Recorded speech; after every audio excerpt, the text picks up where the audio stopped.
I am. I'm going to be talking about the fertility. And this is episode 1. Let's not overreact. Ovary-Act. Get it? With ovaries. So today I'm talking about taking charge of your fertility.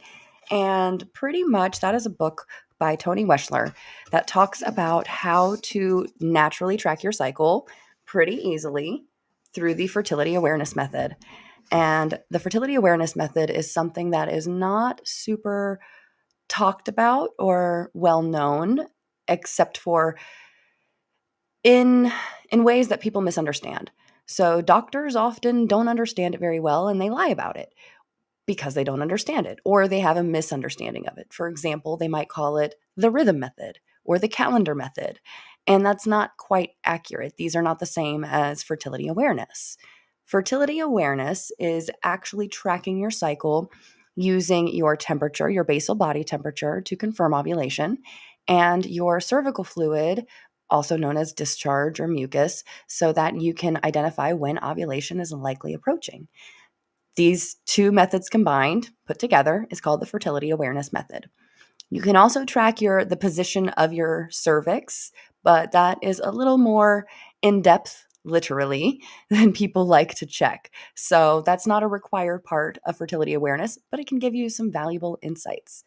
And today I'm going to be going over the Taking Charge of Your Fertility book and kind of talking about my own experience as somebody who has struggled with fertility. Specifically, I have PCOS, polycystic ovary syndrome. And as a PCOS girly, I have had struggles with infertility. I spent 4.5 years trying to get pregnant with my firstborn, and he is now 4 years old. So I have been actively studying reproductive health since I was diagnosed with PCOS when I was 21 or 22. So it's been about 10 years since I first started really digging into reproductive health. I am not a doctor. I am not a professional. I am not any kind of healthcare professional. I am simply a mother who has spent a decade educating myself about fertility. So I'm here to share the resources that I have learned over the last decade and show you where I found them, give you an idea of the information that you need when you're trying to make an informed choice. My hot takes tonight. I'm going to be talking about how women are only fertile for a maximum of 6 days per cycle. Cycle, not month. You are only fertile for a maximum of 6 days per cycle. That means if your cycle is 3 months long, like mine is sometimes, you can only get pregnant 6 days out of that 3-month period of time. That's it. The rest of the time, you can have as much sex as you want and never have to worry about pregnancy. So, how do you figure out when those 6 days are? That's where tracking your body signs comes in handy. The easiest way is the underwear method and the toilet paper method. When you go to the bathroom, check your underwear. When you go to wipe, see how slippery it feels. If it feels dry as a bone when you go to wipe, you are likely infertile. That means that sperm that enter your reproductive tract will die off within a few hours in a dry environment. I bet you didn't know that. I bet your reproductive health class didn't teach you that if you are vaginally dry down there, if you have no cervical fluid going on that day, sperm die in like a few hours. They don't like it. It's too acidic. It burns them alive. So, chances are good that if you have a very, very dry day, by the evening, if you're still dry, you're pretty safe. Generally speaking, there are exceptions to the rule, and that's where tracking your individual cycle comes in handy. Now, if you have some what looks like cream in your underwear, you know what I'm talking about, like a lotion, that white, creamy, lotiony type. If you see anything like that, that is potentially fertile. You might be able to get pregnant that day. That is because that type of fluid is survivable and amenable to sperm for about 3 days, 1 to 3 days. It just kind of depends on how wet it is, how viscous it is, etc. The closer your cervical fluid matches seminal fluid, the longer sperm will be able to survive in your reproductive tract. So when you see that egg white cervical fluid, that's where it literally looks like egg whites. That's when you need to get down to business if you're trying to get pregnant, because that is when you will be able to get pregnant. Who knew that that icky stuff in your underwear could tell you so much about what's going on? But here's the good news. You don't have to track everything in order to know when you're fertile. If you don't really like the underwear method or the toilet paper method, then you can simply use a fertility monitor like the OvuSense. That's one that you can insert and it tracks your temperature as well as, other fertility signs.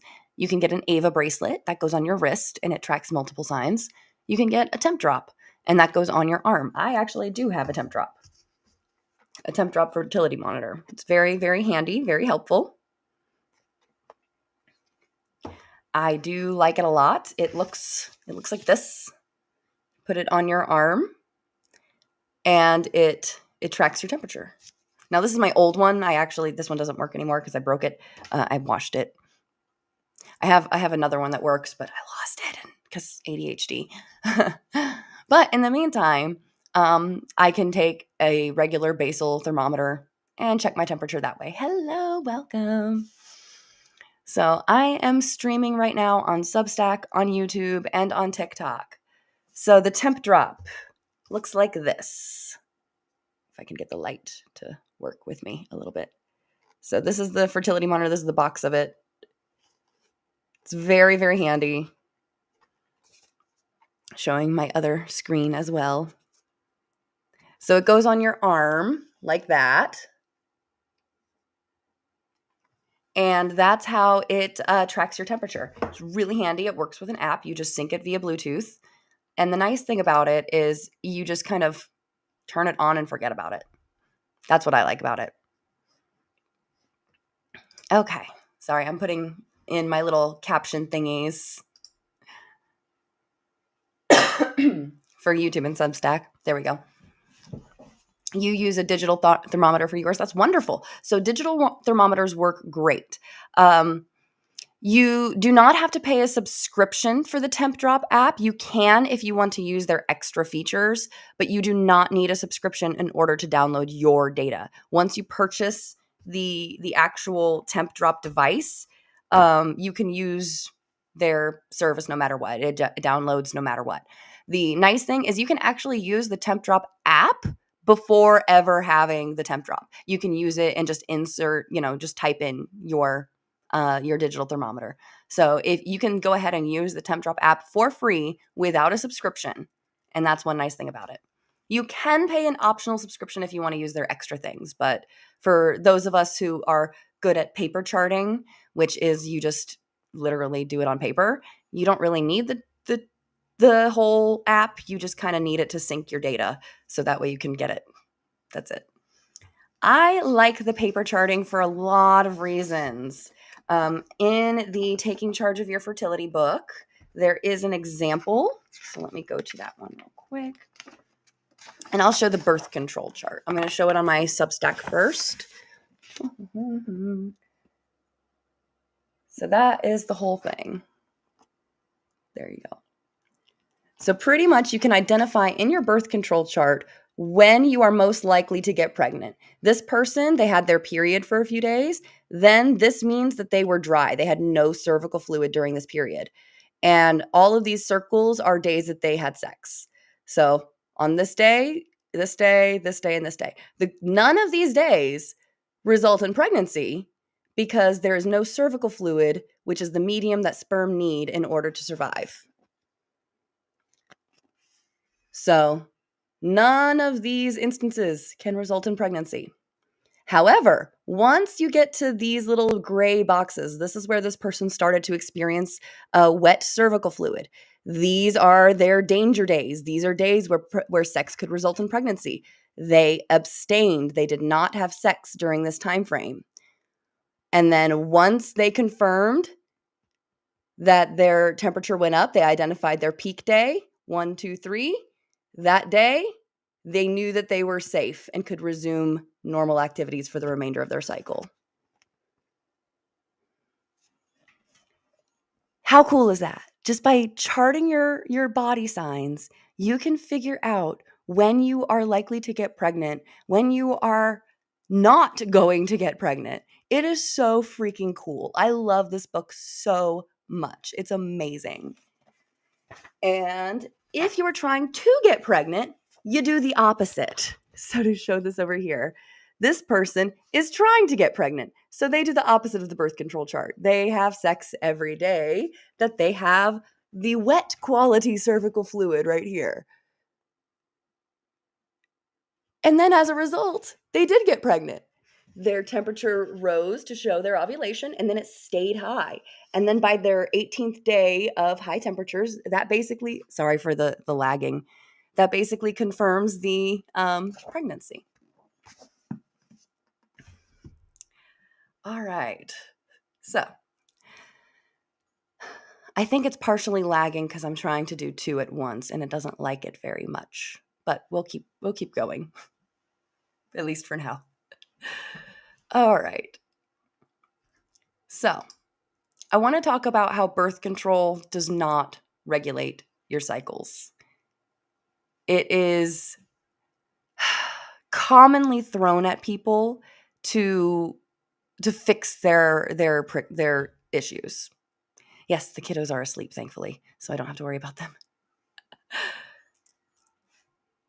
The cat's meowing, though. I have a cat meowing in the background. And pretty much, I really hate that birth control is constantly used to mask all of the problems that women have. Anytime we go to the doctor and say we have a problem, anytime we have the doctor and say we have a problem, they want to throw birth control at it. They're just like, here, take the pill. Here, take the pill. Here, take the shot. Here, let's get you an IUD. Here, let's do this. And instead of actually figuring out why we're having an issue, they just want to cover up the issue. Because that's what birth control does. It doesn't actually treat or cure anything. It just covers up that there's a problem at all.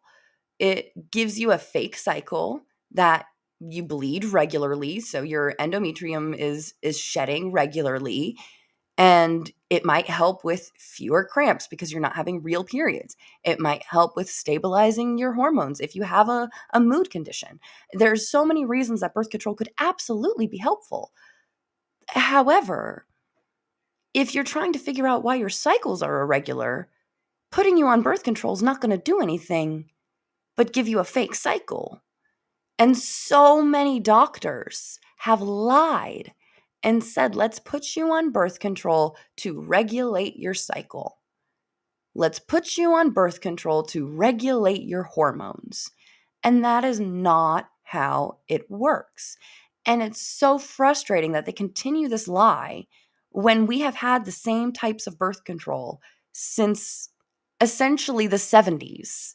We have had very few advancements in our birth control options for women since the 1970s. The same exact Depo-Provera shot that my mom was on in the 90s, I was on in the 2010s. That doesn't make sense to me. I talked earlier today about how men's birth control studies, there was a clinical trial that was canceled due to the fact that one patient died by suicide as a result of the depression that was a side effect of the birth control medication that they were testing out. They canceled the entire study and started from scratch to be like, oh, nope, we can't have this. How many women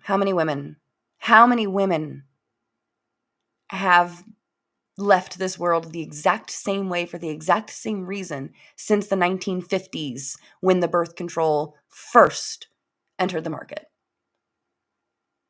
And nobody gives a shit if we are out here dying by suicide. What? So I went on a whole soapbox earlier about that. I won't do it again. But it's important to have these topics of conversation because as long as doctors are out here throwing birth control at us, we're not going to figure out what's wrong with our systems and why we're having trouble. We're not going to figure out why our cycles are out of whack, why we're having trouble getting pregnant, why all of these things. It was a warranted crash out. um, Hello, welcome. So pretty much the birth control is a wonderful, wonderful advancement, but we need to do better. Medical professionals need to do better. And certified nurse midwives are better at diagnosing issues than OBGYNs. They are better at referring you to the specialists you need. They are better at identifying an actual need or a problem. Because I'm going to be 100% for real right now. An obstetrician is a surgeon. Their specialty is surgery. That is their specialty with an obstetrician gynecologist. A certified nurse midwife's specialty is women's reproductive health. That is the difference between getting an obstetrician gynecologist and a certified nurse midwife. Now, when you need surgery, when you need a cesarean section, when you need a hysterectomy, you want a goddamn OBGYN. That's who you want. You're not going to go to a midwife for a hysterectomy. You might go to a midwife to say, hey, can you give me a referral to an OB for a hysterectomy? But the midwife's not going to be the one giving you the hysterectomy. The midwife is going to be the one who sits you down and has a 45-minute conversation with you without you ever having to take off your pants and lay down and say scooch. The midwife will actually sit down and talk with you, ask you questions, figure out what you're already doing so that they can determine what you have already done, what you have already explored, what you already know about your body, because no two bodies are the same. But I have gone to so many doctor's appointments, gynecologists and OBs, because of in-network, couldn't see a nurse midwife for whatever reason, had to go to the gynecologist. And the amount of times it was, I saw the nurse who took my blood pressure and did the thing and weighed me. And then they're like, okay, get on the table, strip, and the doctor will see you in any minute. 15 minutes later, you're just stripped on the table, covering yourself with this thin little sheet. And you're waiting and waiting and waiting and waiting. Another 10 minutes go by and you're still sitting there waiting and looking up and around. And you've got like this weird picture up above of these like cherub angels. And you're like, what the fuck is going on here? And yeah, and then they finally come in and they spend 5 minutes with you. They don't look you in the eye. They look at the chart. They tell you to scooch and lie back. And then they touch you down there. And then they say, okay, you might feel some pressure. And then they're like, okay, I took a swab. We'll get your results any day now. And then they say, have a good day. And then you leave and get dressed. And the nurse says, okay, we'll follow up with you. There you go. You just spent an hour at the doctor's appointment for 5 minutes with the person who just took a swab. How is that telling you anything? You always feel so exposed. Yes, it is almost like a humiliation ritual. It is so, like, obviously there are exceptions to the rules. I know that there are amazing obstetricians out there who make it their business to be wonderful and accommodating and be that whole service provider for their patients. 100%. 90% of them are not like that. So the majority of them are like that. You go, you talk to the nurse for a few minutes, you lie exposed for 30 minutes, and then you see the doctor for 5 minutes and they look and they talk at your genitals and not at you. It's very exposing and very humiliating. Now let me give you an example of when I went to see a nurse midwife for a pap smear. Just my standard well women's visit. So typically it's like, okay, you go, they do the breast exam, they do the pap smear, and they tell you, see you next year, essentially, for the OBGYN. Well, when I went to my midwife, it was like, okay, the midwife took my blood pressure, did the weighing, got me in the room, whatever. She did not tell me to get undressed. She just told me to have a seat and wait. I was like, oh, all right, cool. I don't have to expose myself immediately. The midwife comes in. She sits down. She talks to me. She asks me some questions. She's like, okay, when was your last menstrual cycle? Do you have any concerns related to this visit? What brings you in today? You know, she does the stuff that the nurse usually does. And that's because they are nurses. They are certified nurse midwives, so they know how to be a nurse. They know how to make you feel comfortable. They have that bedside manner. They have that ability to understand that patient to provider relationship, and they know how to do more than read a chart because they're actually the ones filling out the chart. So that tends to be my experience with a midwife. Then, after we go through the whole chart, it's been about 30 minutes of talking back and forth. Then she says, okay, I'm going to leave the room for a minute so you can get undressed and get comfortable. I'll come back in just a few minutes. You do your thing. And then you do the uncomfortable, awkward scooch down and, they do the you might feel some pressure and yada, yada. But the difference that I noticed is a midwife will sit there and um, a midwife or a nurse will sit there and actually talk through what they're doing. Like, okay, like I've warmed the gel for you so it's not ice cold. I'm inserting the speculum now. Okay, you might feel a little pressure. Okay, here comes the swab. They talk to you every step of the way. Whereas my gynecologists and OBGs, they don't. They're just like, do it and then done. And it's always so impersonal and icky. With the midwives, it's just always been a much more pleasant experience. That's my personal experience with midwives. And just for reference, I grew up in Florida, so Central Florida area, and I had my first midwife experience at 16 years old in DeLand, Florida. So I went to a midwife to get birth control at 16 years old, 16 or 17 years old. And that was my very first experience with any kind of women's healthcare provider, was with a midwife at 16. Wonderful experience. Wonderful experience. A midwife is who I will be taking my daughter to when the time comes. When I went to Colorado, that is when I was actively in the middle of my fertility struggle with PCOS, and when I was actively trying to find a midwife. I had already been, diagnosed at this point, but I was actively trying to get pregnant. I was in the middle of reading this book and all of that. So in Colorado is when I went to my birth center for midwifery care. Fun fact, birth centers do all the midwifery care. You can go to a birth center to get pap smears. You can go to a birth center to get birth control. You don't have to go to a birth center just to give birth. So midwives do it all. Yay. Um, and then I ended up having an emergency cesarean with my firstborn because of COVID. It was not a normal situation. I do have my full birth story on my Substack, on the fertility Substack. You can find that. If you go to the link in my bio for YouTube, there's the other link for Linktree. For some reason, it doesn't fucking let me link it there. But anyway, so I do have my birth stories up there if you want to hear the whole thing.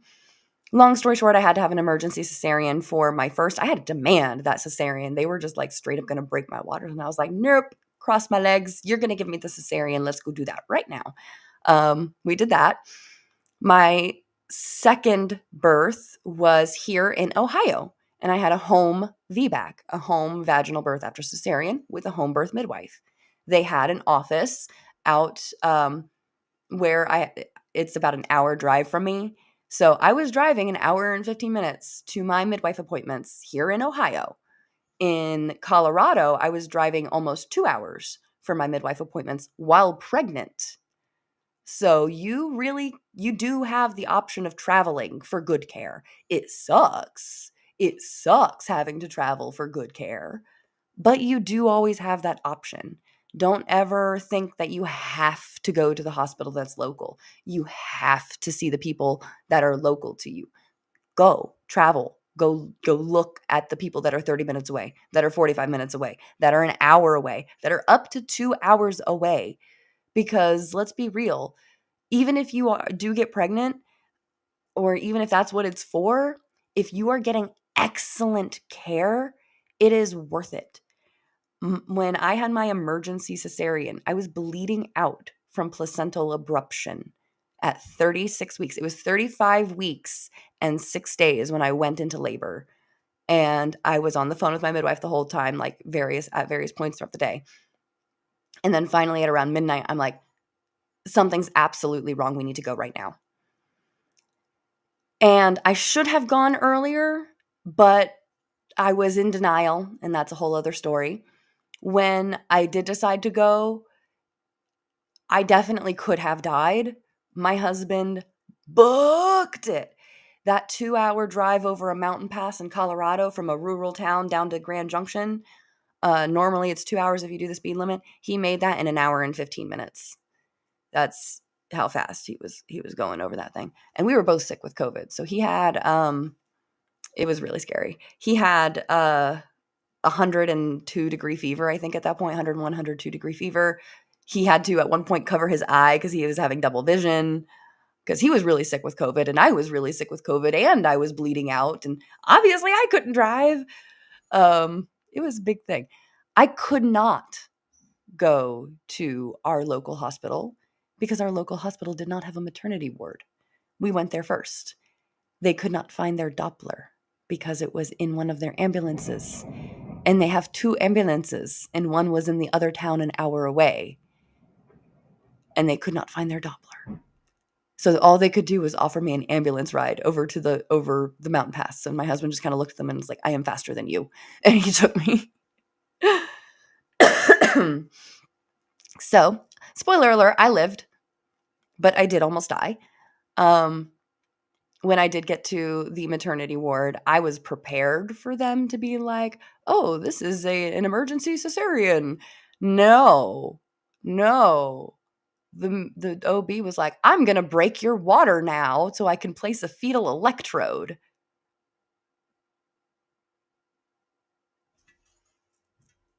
No, you're not.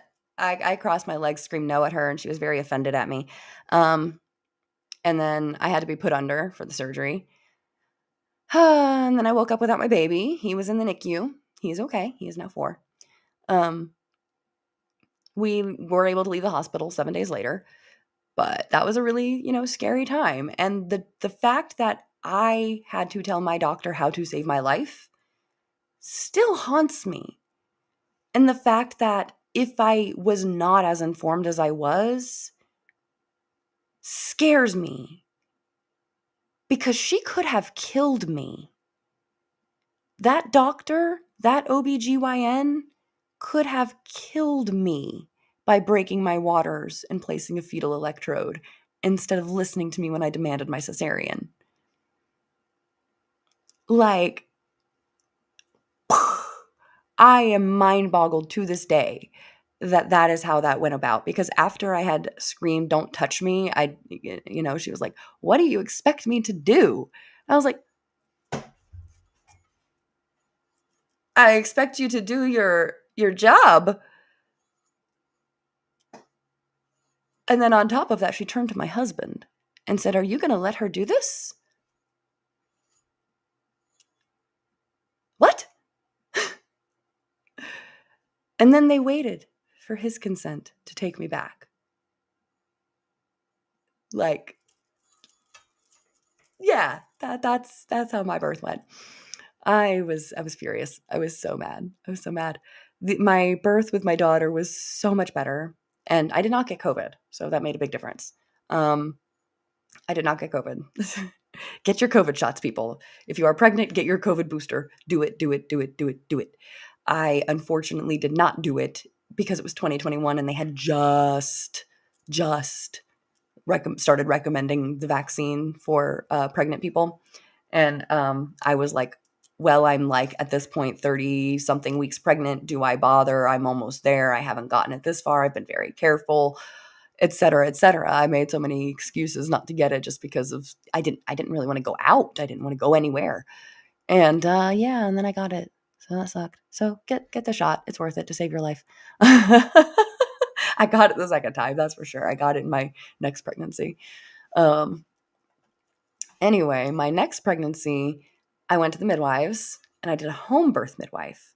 Now, the reason I did that is because I'm in Ohio. I live in a different town, and the town that I'm in has a maternity ward at the local hospital with OBGYNs. So if something did happen, I was 15 minutes away from a local hospital versus when I was planning my birth center birth in Colorado, because I knew that our local hospital didn't really have a maternity ward. I was like, well, if something happens, I'm going to have to go down here anyway. At least the birth center is 5-10 minutes from the hospital. Perfect. They were also affiliated, so it just worked out well. So let's see. I've kind of chat a lot about my history here. I've talked about diagnosing. I've talked about birth. I've talked about birth control. I've talked about fertility. What questions do you guys have in the chat? Let me know. I am here for a little while longer. I'm just yammering away.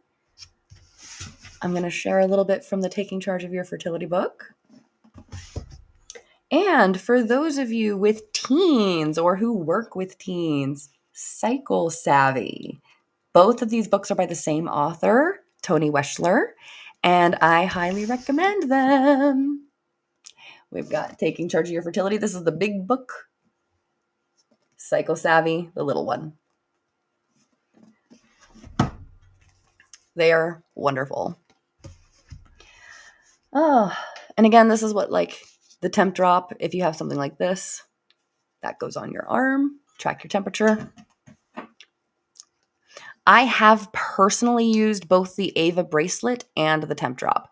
The Ava bracelet is what I was using to help me track when I got pregnant with my son, and the temp drop is what helped me get pregnant with my daughter.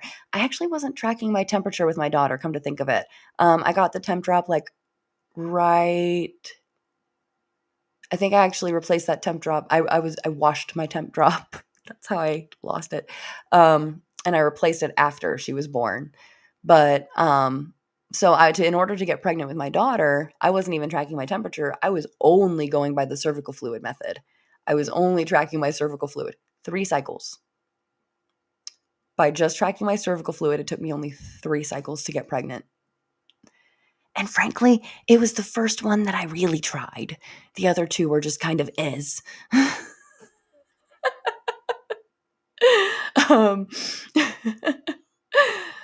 But it angered me. It genuinely angered me that it was that easy because it took me 4.5 years the first time. And the only reason it took me 4.5 years the first time was because our timing was wrong. I had irregular cycles. So like I was ovulating irregularly, but I was ovulating. So there was potential to get pregnant, just about half as frequently as is typical.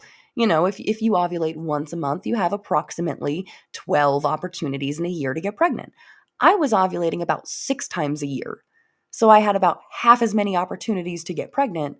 And my midwife, before I ever started trying to get pregnant, she gave me the heads up. She's like, based on your irregular cycles, but the fact that you are ovulating, like when I went to get my ultrasound to confirm my PCOS, they confirmed that I had actually just ovulated. So I was ovulating, it just irregularly. And so that's one fun thing is I bet you didn't know you can confirm ovulation with an ultrasound. Anyway, I lost my train of thought there for a second. Oh, yes. Also, random resource. You can get the My Way emergency contraceptive pills. These are the next, morning after pills, next day pills, etc. You can get these for like $7 online. Pretty much anywhere. You don't have to pay the $50 for a Plan B at the supermarket. You can get them online for like $8. Keep one in your medicine cabinet. Just go buy one, even if you don't think you're going to need one. Go buy one and keep it, because if you don't need it, maybe a friend might. You never know. So next time you're on a shopping trip or you're adding to your cart online, get one of these. And also another resource if you are trying to avoid pregnancy, condomdepot.com. I'm not making any money off of these things, by the way. I'm just sharing resources that I found over the years. You can get a thing like this of like a whole bunch of different fucking condoms for $25 or $30 or something like that. And it's a sampler pack. So you get multiple kinds.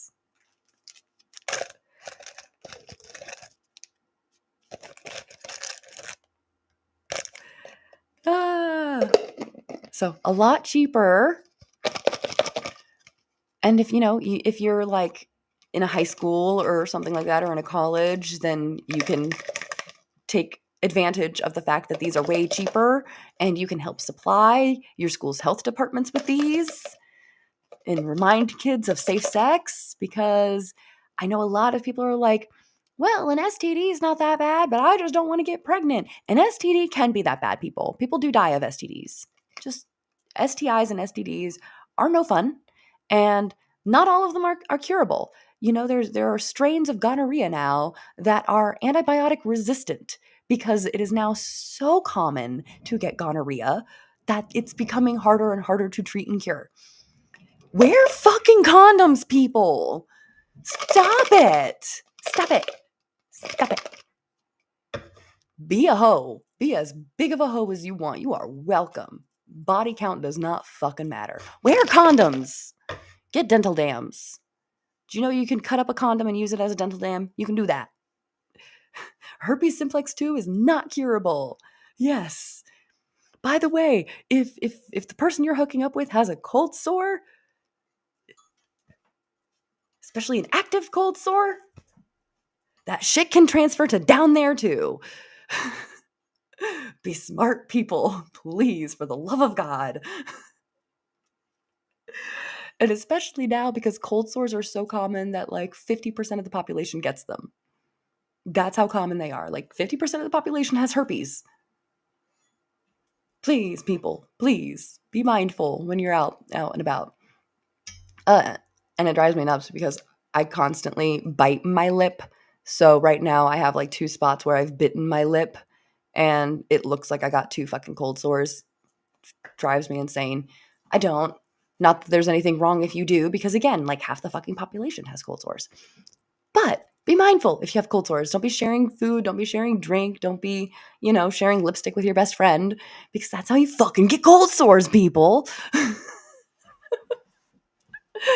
I'm sorry. That's another little soapbox that I will get off of for a little bit tonight. Oh my God. My fucking cat got in. Come here, Nala. Come here. Cat tax. This is Nala. Hi. All right. So that pretty much wraps up my first episode that I'm going to do for the Substack and YouTube. I'm going to go ahead and hang up with you guys. For TikTok, I'm going to hang around for a little bit more so that if you guys have any questions, you can drop them in the chat. And maybe that will help my TikTok be less glitchy. So thank